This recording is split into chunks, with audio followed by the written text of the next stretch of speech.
Hello everyone, and welcome back.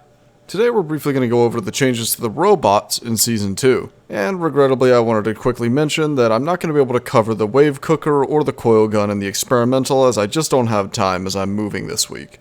I'll be back to making YouTube content and streaming more heavily after the first of the month, but until then we're just going to be coasting off of the stuff that I can finish before I have to move. So with that in mind, the two major changes to robots in this season, other than the new warning, is the turret controller and the Nemesis. First, let's go over the turret controller. At this moment in time, the turret controller only shows up in rival presence mutations. You'll see a large cluster of all types of turrets, repulsors, bursters, and snipers. Somewhere nearby it, there will be this small pyramid, which if you point the laser at it, you can see is called the turret controller. If you do manage to get close enough to hack this thing without having to kill all the turrets to get there, all of the turrets around it will go offline and explode. I will say though, getting close to this thing without wiping out the majority of the turrets is extremely difficult, especially with the repulsor turrets pushing you through walls. Your best bet for getting in here without wiping out the turrets is a gunner shield, but if you do that, you're going to have to hack it incredibly quickly to avoid death. Drilling underneath it or using engineer platforms to block the rest of the turrets is somewhat viable, but the repulsor turrets will probably have to be killed as they'll more than likely push you off or just kill you outright while you're trying to hack.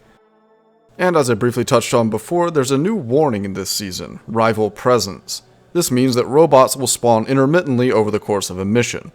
Now this is more of a Swarmageddon or Exploder infestation rather than a Mactera plague where about every 50 to 70 seconds a wave of robots will spawn. Of course this scales with player count, but I've seen up to 3 patrol bots spawning on Hazard 5 with 4 players. Which isn't too unwieldy to deal with, but is still quite a bit. However, in solo, it tends to just be a few shredders and maybe 1 patrol bot. The only notable thing concerning this warning is that there's a new seasonal challenge that awards script. In Season 1, the only one that awarded script was collecting a data rack. In this season, the data rack challenge remains, but also you can complete 3 rival presence mutations for a script.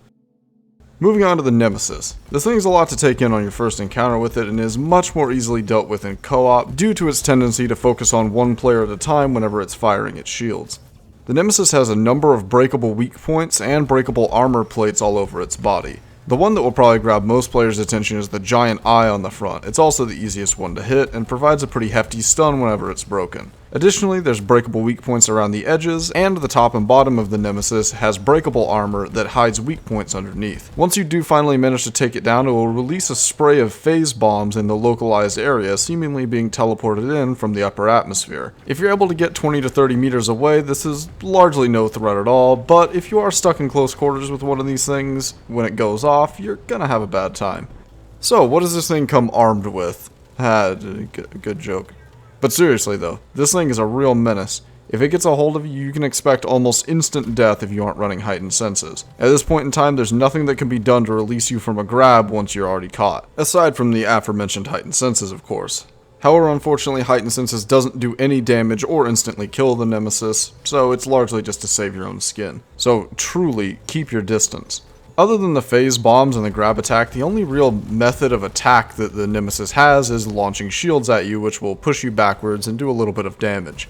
So realistically, if you aren't within arm's reach, you're relatively safe from the Nemesis, but obviously that's easier said than done when you're in a sterile white room fighting it and always have room to run away. If you encounter one of these things in a tight space, it's best just to get the hell out of there. And unfortunately, over the course of the experimental, these have been changed from only showing up on rival presence missions to having a chance to be lurking in any cave that you load into. So you will never be safe from the Nemesis. Hold on.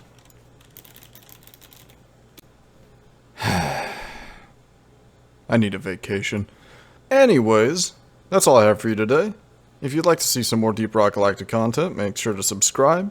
If you'd like to catch me live streaming Season 2 a week after it comes out, you can catch me live over on Twitch. And if you'd like to writhe in pain about the Nemesis, you can talk to me and my community members over on Discord. As always, thank you for watching, and have a nice day.